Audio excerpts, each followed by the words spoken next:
Dans les rues animées d'une ville médiévale islamique, Un pécheur, aveuglé par l'orgueil, commet une injustice en volant une pièce d'or. Le Coran rappelle que toute faute éloigne de la lumière divine, mais que la prise de conscience est le premier pas vers le repentir.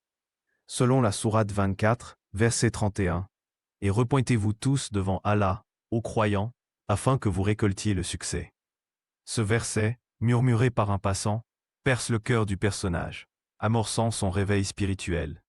Isolé dans un jardin paisible aux colonnes ornées de calligraphie coranique, le personnage tient un Coran ouvert, méditant sur le verset qui a touché son âme. Le tauba, ou repentir, exige une remise en question profonde, comme le dit la sourate 39, verset 53. Ne désespérez pas de la miséricorde d'Allah.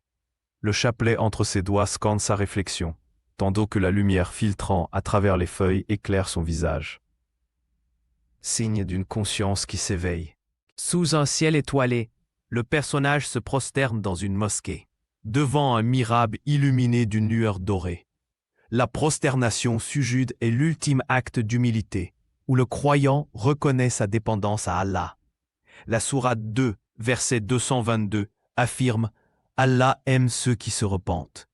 Le murmure d'une rivière proche rappelle la purification par l'eau, symbole de la Rama miséricorde divine, qui englobe ceux qui cherchent sincèrement le pardon. Au lever du soleil, le personnage, vêtu d'une robe modeste, offre la pièce d'or en aumône à un mendiant.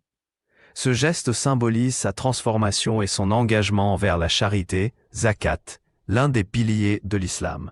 Comme le rappelle la sourate 2, verset 277, les croyants qui font de bonnes œuvres recevront une récompense.